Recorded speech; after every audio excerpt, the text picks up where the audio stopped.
It's Bible time நிகழ்ச்சிக்கு உங்கள் யாவரையும் நாங்கள் அன்புடன் வரவேற்கிறோம். கடந்த சில வாரங்களாக நாம் யார், நாம் எப்படி வாழ வேண்டும் என்ற தலைப்பில் எபேசியர் புஸ்தகத்திலிருந்து வசனத்தை ஆராய்ந்து வருகிறோம். இன்றும் அதன் தொடர்ச்சியாக We are one in Christ, நாம் கிறிஸ்துவுக்குள் ஒன்றாய் இருக்கிறோம் என்ற தலைப்பில் எபேசியர் 2ஆம் அதிகாரத்திலிருந்து டாக்டர் எபி நம்மோடு பகிர்ந்து கொள்வார்கள். வாங்க ஆண்டவர் வார்த்தையிலிருந்து கேட்போமா? நீங்கள் எப்போவாது 2 மரக்கட்டைகளை க்ளூ இல்லாமல் சேர்க்க ட்ரை பண்ணியிருக்கீங்களா? அப்படி க்ளூ இல்லாமல், இல்லைன்னா ஆணி அடிக்காமல், 2 கட்டையை சேர்த்து ஆணி அடிக்காமல் நீங்கள் ட்ரை பண்ணியிருந்தீங்கன்னா, நீங்கள் நிச்சயமாகவே அதில் சக்ஸஸாக இருந்திருக்க மாட்டீங்க. ஏன்னா அது ஒன்றா சேரவே சேராது.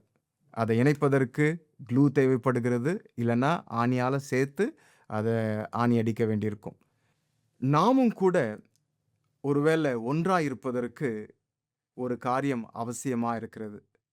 அது என்ன காரியம் என்பதை குறித்து தான் இன்றைக்கு நாம் சிந்திக்க இருக்கிறோம். இதுவரைக்கும் எபேசியருக்கு எழுதின நிருபத்திலிருந்து கிறிஸ்துவுக்குள் நாம் யார் என்பதை நாம் அறிந்து வந்திருக்கிறோம். நம்பர் 1, கிறிஸ்துவுக்குள் விசுவாசிகளாயிருக்கிற பசுத்தவான்கள். We are saints and faithful in Christ Jesus. அதை எபேசியர் 1ஆம் அதிகாரத்திலிருந்து பார்த்தோம். அதுதான் விசுவாசிகளின் அடையாளம். எபேசியர் 2ஆம் அதிகாரம் 1ஆம் வசனத்திலிருந்து 10ஆம் வசனம் வரைக்கும் we are saved by grace. நாம் கிருபையினால் ரட்சிக்கப்பட்டவர்கள். அது நம்முடைய அடையாளம். 3ஆவதாக எபேசியர் 2ஆம் அதிகாரம் 11ஆம் வசனத்திலிருந்து 18ஆம் வசனம் வரைக்கும் we are one in Christ. நாம் கிறிஸ்துவுக்குள் ஒன்றாயிருக்கிறோம் என்கிற அந்த அடையாளத்தை நாம் இன்றைக்கு பார்க்க இருக்கிறோம். உங்களுடைய வேதாகமத்தை எபேசியர் 2ஆம் அதிகாரத்துக்கு திருப்பிக் கொள்ளுங்கள். 2ஆம் அதிகாரம் வசனங்கள் 11 முதல் 18ஆம் வசனம் வரைக்கும். இந்த பகுதியையும் நான் 3 பிரிவுகளாக பிரித்திருக்கிறேன். முதல்ல முன்னே, அட் ஒன் டைம், அதை குறித்து முதல்ல நாம் சிந்திக்க இருக்கிறோம். 2ஆவதாக இப்பொழுது, பட் நவ், அந்த காரியத்தை குறித்து சிந்திக்க இருக்கிறோம். 3ஆவதாக நாம் சிந்திக்கக்கூடியது how Christ did it, எப்படி கிறிஸ்து அதை செய்திருக்கிறார் என்பதை குறித்து நாம் பார்க்க இருக்கிறோம். முதலாவது 11ஆம் வசனம் 12ஆம் வசனம். ஆனபடியினால் முன்னே மாம்சத்தின்படி புறஜாதியராயிருந்து மாம்சத்தில் கையினாலே செய்யப்படுகிற விருத்த சேதனம் உடையவர்களால் விருத்த சேதனம் இல்லாதவர்கள் எனப்பட்ட நீங்கள் அக்காலத்திலே கிறிஸ்துவை சேராதவர்களும் இஸ்ரவேலுடைய காணியாட்சிக்கு புறம்பானவர்களும் வாக்குத்தத்தத்தின் உடன்படிக்கைகளுக்கு அந்நியரும் நம்பிக்கை இல்லாதவர்களும் இவ்வுலகத்தில் தேவனற்றவர்களுமாயிருந்தீர்கள் என்று நினைத்து கொள்ளுங்கள். முன்னே இந்த ஜென்டைல்ஸ், புறஜாதியார் எப்படிப்பட்டவர்களாக இருந்தார்கள் என்பதை நாம் 12ஆம் வசனத்தில் 13ஆம் வசனத்தில் வாசிக்கிறோம். யூதர்கள் அல்லாத புறஜாதிகள், ஜென்டைல்ஸ் எப்படிப்பட்டவர்களாக இருந்தார்கள்? முன்னே மாம்சத்தின்படி புறஜாதியாராயிருந்து விருத்த சேதனம் பண்ணப்பட்டவர்கள் இவர்களை விருத்த சேதனம் பண்ணாதவர்கள் என்று சொல்லக்கூடிய விதத்தில் தான் இவருடைய வாழ்க்கை இருந்தது. அது மட்டுமல்ல, 12ஆம் வசனத்தில் இந்த ஜென்டைல்ஸை குறித்து 5 காரியங்களை பார்க்கிறோம். அக்காலத்தில் எப்படி இருந்தீங்க? ஃபர்ஸ்ட், கிறிஸ்துவை சேராதவர்கள், செப்பரேட்டட் ஃப்ரம் கிரைஸ்ட். அடுத்தது, இஸ்ரவேலுடைய காணியாட்சிக்கு புறம்பானவர்களும், alienated from the commonwealth of Israel. Israel என்கிற ஒரு நாடு, அதற்கு புறம்பானவர்களாக தான் இந்த ஜென்டைல்ஸ் காணப்பட்டார்கள். கிறிஸ்துவுக்கு அந்நியராய் இருந்தார்கள். அடுத்தது, காமன்வெல்த் ஆஃப் இஸ்ரேலுக்கு புறம்பானவர்களாக இருந்தார்கள்.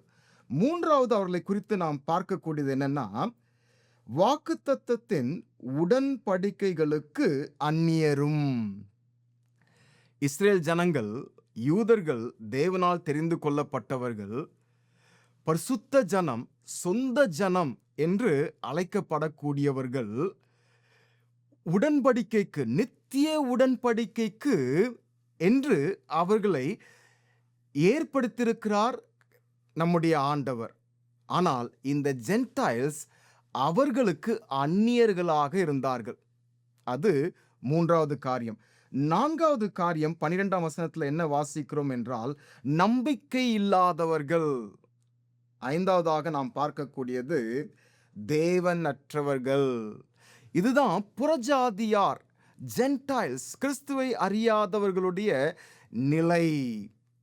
இதை குறித்து ஒரு தியோலஜியன் என்ன சொல்றார்னா, கிரைஸ்ட்லெஸ், stateless, friendless, hopeless, cordless people அப்படின்னு சொல்றார். ஆனால் இப்படிப்பட்ட இவர்களை நாம் 2ஆம் அதிகாரம் முதல் 10 வசனத்தில் பார்க்கும்போது கிருபையினாலே ஆண்டவர் ரட்சிக்கிறார். கிருபையினாலே, விசுவாசத்தை கொண்டு இவர்கள் ரட்சிக்கப்பட்டவர்கள். முன்பு at one time இப்படியாக காணப்பட்ட இவர்கள் இன்றைக்கு வேறு விதமாக மாற்றப்பட்டிருக்கிறார்கள். அதுதான் 2வது குறிப்பு. முன்னே தூரமாயிருந்த நீங்கள் இப்பொழுது, அதை குறித்து 13ஆம் வசனத்தில் வாசிக்கிறோம். முன்னே தூரமாயிருந்த நீங்கள் இப்பொழுது கிறிஸ்து இயேசுவுக்குள் கிறிஸ்துவின் இரத்தத்தினாலே சமீபமானீர்கள். அட் ஒன் டைம் நீங்க இவ்விதமாக காணப்பட்டீர்கள். ஆனால் இப்பொழுது பட் நவ் கிறிஸ்து இயேசுவுக்குள் நீங்கள் ரட்சிக்கப்பட்டபடியினால நீங்க இப்போ வேறொரு நிலையில காணப்படுறீங்க. அதை தான் அடுத்த குறிப்பில் நாம் பார்க்க இருக்கிறோம். ஸோ இந்த இப்பொழுது அப்படின்னு சொல்லி பார்க்கும்போது அதில் 2 குறிப்பு.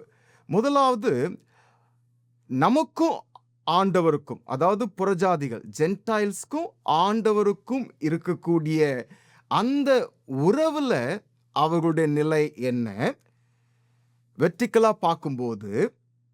அதே போல அடுத்தது ஹாரிசான்டலா சக விசுவாசிகள் அவர்களுடனான உறவு, அதுல அவர்களுடைய நிலை என்ன என்பதை குறித்து நாம் பார்க்க இருக்கிறோம். முதலாவது, வெர்டிக்கலா ஆண்டவருக்கும் அவர்களுக்கும் இடையில் இருக்கக்கூடிய உறவு. அந்த உறவுல, அந்த நிலையில எப்படிப்பட்ட ஒரு மாற்றம் வந்தது என்பதை முதலாவது நாம் பார்க்கலாம். இதுல 13ஆம் வசனத்துல பார்க்கிறோம், முன்னே தூரமாயிருந்த நீங்கள் இப்பொழுது கிறிஸ்து இயேசுவுக்குள் கிறிஸ்துவின் இரத்தத்தினாலே சமீபமானீர்கள். இதுதான் முதலாவது நாம் பார்க்கக்கூடியது. உபாகமம் 4ஆம் அதிகாரம் 7ஆம் வசனத்துல வாசிக்கும் போது இஸ்ரேல் ஜனங்களை குறித்து வாசிக்கிறோம். அந்த வசனத்துல இவ்விதமாக நாம் வாசிக்கிறோம், நம்முடைய தேவனாகிய கர்த்தரை நாம் தொழுது கொள்ளுகிற போதெல்லாம் அவர் நமக்கு சமீபமாய் இருக்கிறது போல தேவனை இவ்வளவு சமீபமாய் பெற்றிருக்கிற வேறே பெரிய ஜாதி எது? இஸ்ரேல் ஜனங்கள் அவ்விதமாக தேவனுக்கு சமீபமாக காணப்பட்டார்கள். அவர்கள் ஜெபிக்கும் போதெல்லாம் அவர்களுக்கு சமீபமாக தான் தேவன் இருந்தார். இவ்விதமான ஒரு பாக்கியத்தை பெற்ற ஜாதி வேறு எந்த ஒரு ஜாதியும் இல்லை என்று உபாகமம் 4ஆம் அதிகாரம் 7ஆம் வசனத்துல வாசிக்கிறோம். ஆனால் கிறிஸ்து இயேசுவுக்குள், எபேசியர் 2ஆம் அதிகாரத்துல வாசிக்கிறோம், கிறிஸ்து இயேசுவுக்குள் கிறிஸ்துவின் இரத்தத்தினாலே சமீபமானீர்கள். இது இப்பொழுது பெற்றிருக்கக்கூடிய ஒரு நிலை, முற்றிலுமாக மாறுபட்ட ஒரு நிலை. அந்நியராயிருந்த இந்த புறஜாதியார் கிறிஸ்து இயேசுவுக்குள்ளாக சமீபமாக காணப்படுகிற ஒரு நிலைக்குள்ளாக வந்திருக்கிறதை நாம் பார்க்கிறோம். அதுதான் முதல்ல நாம் பார்க்கக்கூடியது. முன்னே தூரமாயிருந்தார்கள், இப்பொழுது சமீபமாயிருக்கிறார்கள் கிறிஸ்து இயேசுவுக்குள்.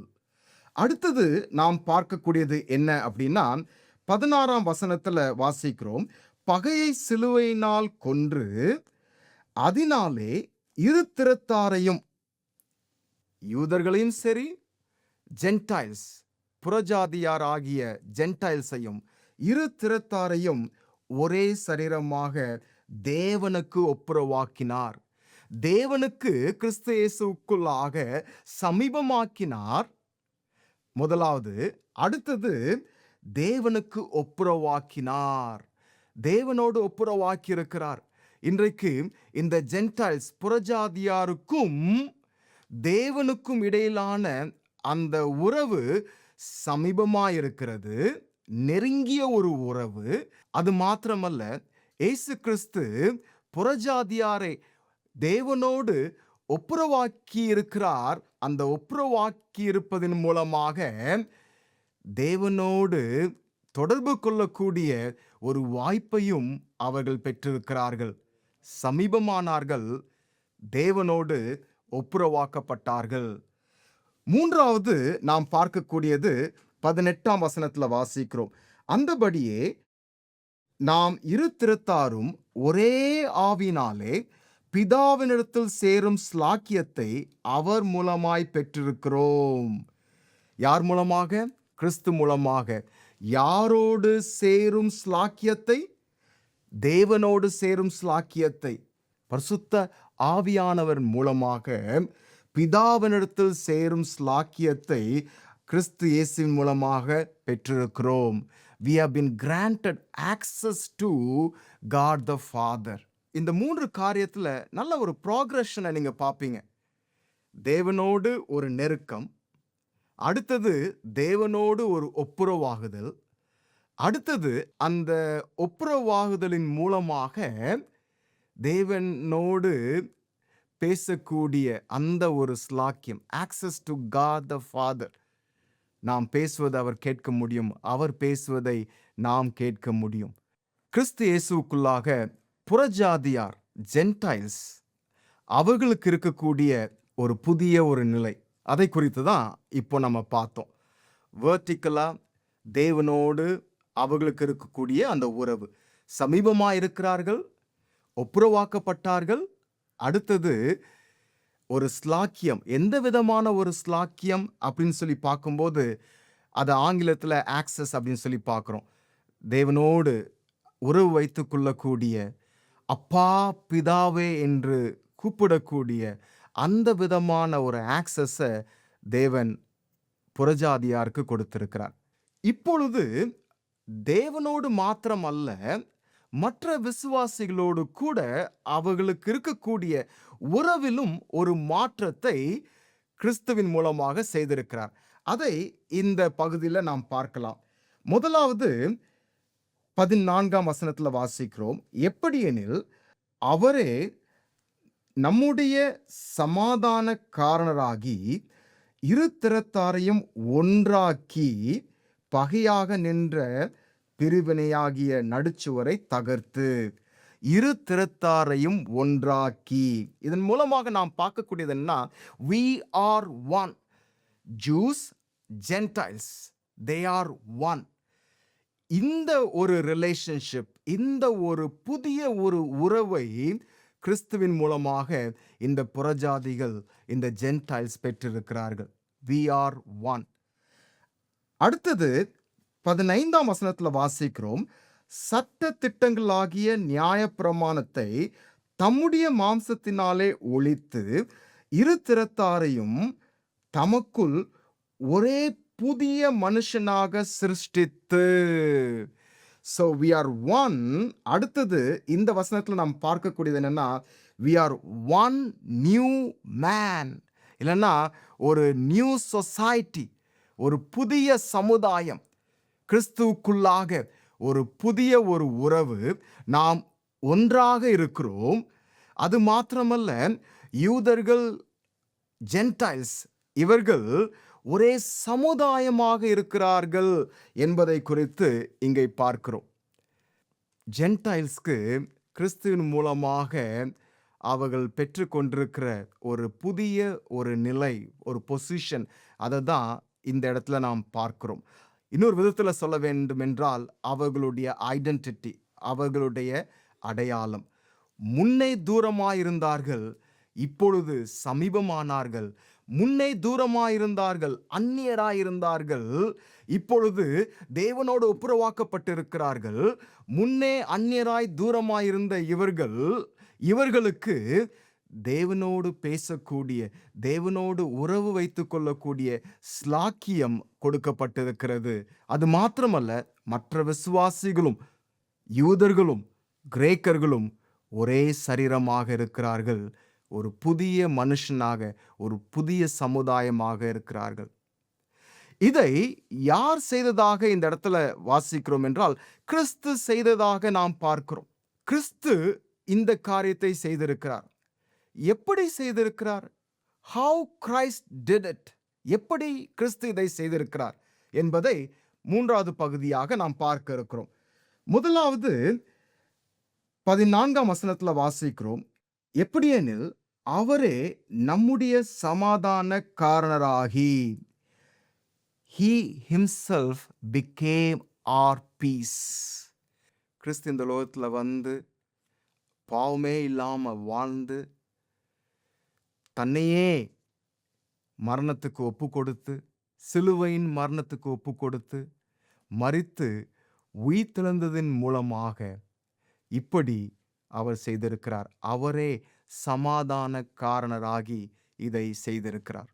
அடுத்தது 17ஆம் வசனம். அல்லாமலும் அவர் வந்து, கிறிஸ்து வந்து தூரமாயிருந்த உங்களுக்கும் சமீபமாயிருந்த அவர்களுக்கும், தூரமாயிருந்தது யாரு? ஜென்டைல்ஸ். சமீபமாயிருந்தது யாரு? யூதர்கள். யூதர்களுக்கும் சரி, ஜென்டைல்ஸ் புறஜாதிகளுக்கும் சரி, சமாதானத்தை சுவிசேஷமாக அறிவித்தார். அவரே சமாதான காரணராகி இந்த ஒப்புரவாகுதலை செய்திருக்கிறார். தேவனுக்கும் ஜனங்களுக்கும் இடையிலான அந்த ஒரு உறவுல ஒரு ஒப்புரவாகுதலை செய்திருக்கிறார். அது மாத்திரமல்ல, சக மனிதர்களோடு இருக்கக்கூடிய அந்த உறவுல ஒரு ஒப்புரவாகுதலை செய்திருக்கிறார். அது மாத்திரமல்ல, அவர் சமாதானத்தை அவர் பிரசங்கித்தார் அப்படின்னு சொல்லி நாம் பார்க்கிறோம். சுவிசேஷமாக அறிவித்தார். இதை இயேசு கிறிஸ்து விதமாக செய்தார். சமாதானக்காரராகி தம்மையே ஒப்பு கொடுத்தார் என்பது நம்ம எல்லாருக்கும் தெரியும். சமாதானத்தை சுவிசேஷமாக எப்படி அறிவித்தார் அப்படின்னு சொல்லி நாம் பார்க்க வேண்டும் என்றால், அதை இயேசுவானவர் உயிர்த்தெழுந்ததுக்கு பிறகு அவர் செய்த காரியத்தின் மூலமாக அறிந்து கொள்ள முடியும். வாரத்தின் முதல் நாள்ல காலையில அவர் உயிரோடு எழும்புறார். அன்றைக்கு சாயங்காலத்துல சீஷர்கள் யூதர்களுக்கு பயந்ததுனால பூட்டப்பட்ட ஒரு வீட்டுக்குள்ளாக இருக்கிறாங்க. அங்கே உயிர்த்தெழுந்த இயேசுவானவர் பிரவேசித்து அங்க சொல்லக்கூடியது என்ன தெரியுமா? உங்களுக்கு சமாதானம். அங்கே தோமஸ் இல்ல, தோமா இல்ல.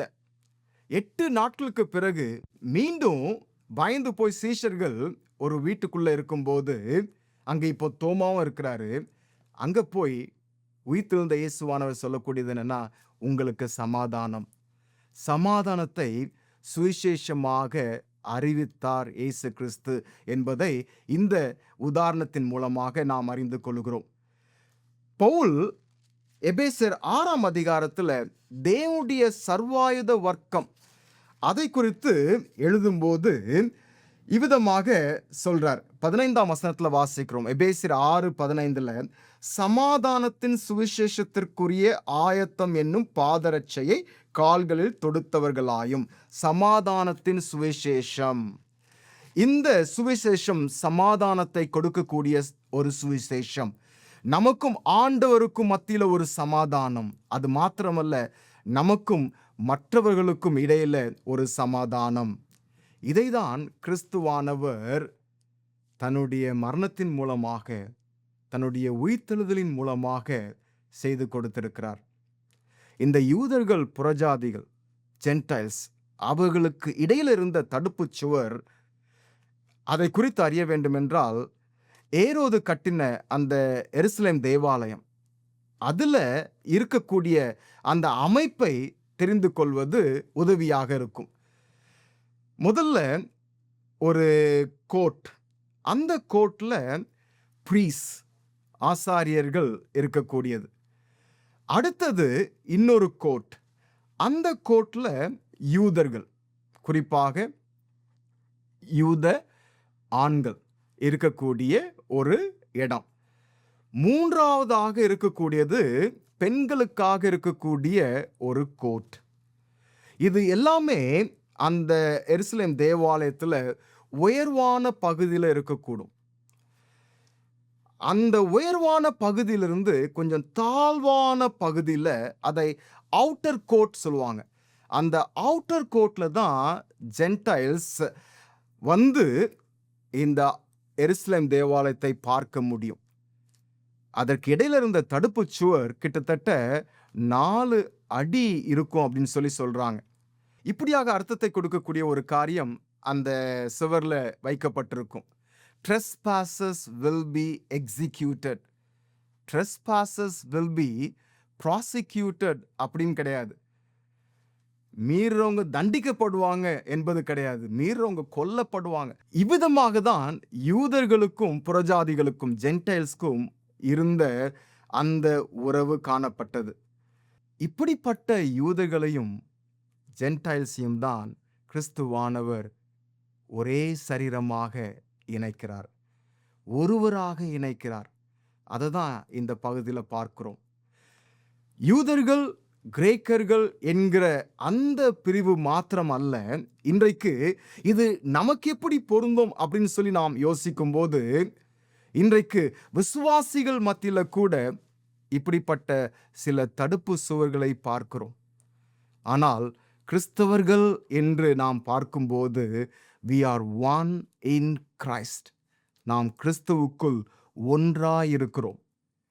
ஒருவேளை படிப்பு சம்பந்தப்பட்ட ஒரு வித்தியாசம், படித்தவன் படிக்காதவன், அல்லது உயர்ந்தவன் தாழ்ந்தவன், ஏழை பணக்காரன், இப்படி பல விதங்கள்ல விசுவாசிகள் மத்தியில் பிரிவுகள் ஏற்படுவதற்கு வாய்ப்புண்டு. ஆனால் கிறிஸ்து இயேசுக்குள்ளாக விசுவாசிகளாயிருக்கிற பரிசுத்தவான்கள் ஒன்றாயிருக்கிறார்கள். அவர்களுக்கு மத்தியில் இருக்கக்கூடிய அந்த பிரிவினையை இயேசுவானவர் தம்முடைய மரணத்தின் மூலமாக அதை நீக்கிவிட்டார். சாம் கமலேசன் அண்ணனுக்கு பிடித்த பாடல் இயேசுவின் குடும்பம் ஒன்று உண்டு. இதை மார்கரெட் ஜாஷ்வா அவர்கள் எழுதியிருக்கிறாங்க அப்படின்னு நான் பார்த்தேன். அவங்க சிஎஃப் ஆர்கனைசேஷனில் ஊழியம் செய்தவர்கள். இந்த பாடலில் அருமையான ஒரு சரணம் உண்டு. உயர்வும் இல்லை தாழ்வும் இல்லை, ஏழை இல்லை பணக்காரன் இல்லை, ராஜாதி ராஜா இயேசு என்றென்றும் ஆண்டிடுவார். உயர்வும் இல்லை தாழ்வும் இல்லை, ஏழை இல்லை பணக்காரன் இல்லை. அதுதான் இயேசுவின் குடும்பம். அதுதான் நம்முடைய அடையாளம். நம்முடைய அடையாளம் கிறிஸ்து இயேசுவுக்குள் விசுவாசிகளாயிருக்கிற பரிசுத்தவான்கள் மட்டுமல்ல, நம்முடைய அடையாளம் ரட்சிக்கப்பட்டவர்கள், கிருபையினால் ரட்சிக்கப்பட்டவர்கள் என்பது மாத்திரமல்ல, கிறிஸ்துவுக்குள் ஒன்றாயிருக்கிறோம்.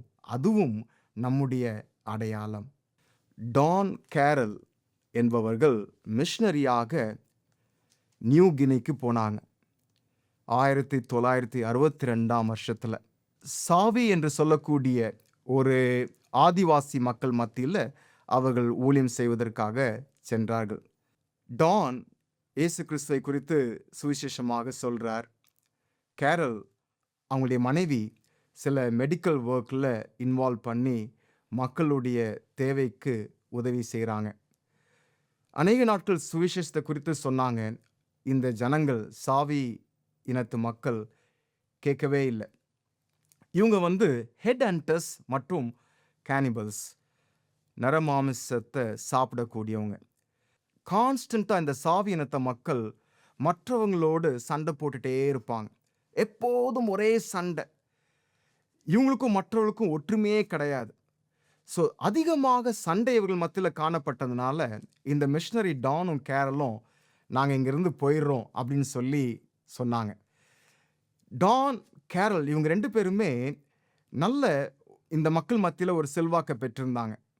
அவங்களுடைய அன்பு அவர்களை நிச்சயமாக அந்த ஜனங்கள் மத்தியில ஒரு பெரிய ஒரு ஈர்ப்பை கொடுத்தது. ஆகவே அந்த மக்கள் சொன்னாங்க, சாவியனத்து மக்கள் நீங்க போகக்கூடாது அப்படின்னு சொன்னாங்க. ஸோ அவங்க ஒரு காரியத்தை செய்றாங்க. என்ன காரியத்தை செய்றாங்கன்னா, ஒவ்வொரு கிராமத்துல இருக்கக்கூடிய ஒரு ஆண் குழந்தையை கொண்டு போய் அவங்களுடைய எதிரியாக இருக்கக்கூடிய மற்றவங்க கையில குடுத்துட்டு, இனிமேல் நம்ம மத்தியில சண்டைகள் கிடையாது அப்படின்னு சொல்லி அவங்க ஒரு ஒப்பந்தத்த செய்றாங்க. அத பீஸ் சைல்ட் அப்படின்னு சொல்லி சொல்றாங்க. இந்த சம்பவத்த பார்த்த உடனே இந்த மிஷனரிக்கு சுவிசேஷத்தை அற்புதமான விதத்துல சொல்ல முடிந்தது. இப்படிதான் பிதாவாகிய தேவன் கூட நம்மை ரட்சிப்பதற்காக, மீட்பதற்காக தம்முடைய சொந்த குமாரனை தந்தார் அப்படின்னு சொல்லி. இது ஒருவேளை இந்த மிஷனரிஸ்க்கு இயேசு கிறிஸ்துவை குறித்து சொல்ல முடிந்தது. அதனால அநேகர் விசுவாசிகளாக மாறினார்கள். ஆனால் இந்த சம்பவத்திலிருந்து நாம் கற்றுக்கொள்ளக்கூடிய ஒரு முக்கியமான ஒரு காரியம் இருக்கு. ஜீசஸ் அவர்தான் பீஸ் சைல்ட். அவர் நம்மை பிதாவோடு ஒப்புரவாக்குனது மட்டுமல்ல, மற்ற விசுவாசிகளோடும் நம்மளை ஒப்புரவாக்கி இருக்கிறார், இணைத்திருக்கிறார். We are one in Christ. நாம் கிறிஸ்துவுக்குள் ஒன்றாயிருக்கிறோம். ஜெபிக்கலாமா? எங்களுடைய அடையாளம் என்ன என்பதை குறித்து 1ஆம் அதிகாரம் 2ஆம் அதிகாரத்திலிருந்து நாங்கள் பார்த்து கொண்டே வருகிறோம். கிறிஸ்துவுக்குள் நாங்கள் யார் என்பதை அறிவது எங்களுடைய வாழ்க்கையில ஒரு பெரிய ஒரு மாற்றத்தை ஏற்படுத்தும். எங்களுடைய அடையாளம் கிறிஸ்துவுக்குள் ஒன்றாயிருக்கிறோம். எங்களுக்கும் மற்ற விசுவாசிகளுக்கும் இடையில எந்த ஒரு தடுப்பு சுவரும் தேவையில்லை சுவாமி. உயர்ந்தவர்கள், தாழ்ந்தவர்கள், படித்தவர்கள், படிக்காதவர்கள், ஏழைகள், பணக்காரர்கள், இப்படிப்பட்ட வித்தியாசம் இல்லாதபடிக்கு கிறிஸ்து இயேசுக்குள்ளாக நாங்கள் ஒன்றாயிருக்கிறோம். இந்த அடையாளத்தை நாங்கள் அனுபவிப்பது மாத்திரமல்ல, அதையே எங்களுடைய வாழ்க்கையின் முறையாக கொள்ள உதவி செய்யும். இயேசு கிறிஸ்துவின் இனிய நாமத்தில் ஜெபிக்கிறோம் ஜீவனுள்ள பிதாவே, ஆமேன். இன்றைக்கும் எங்களோடு கூட இணைந்து ஆண்டவர் வார்த்தையை தியானிக்க வந்த உங்கள் யாவருக்கும் நன்றி. We will see you again next Saturday at 10 p.m. on Satyam TV. Until then, bye.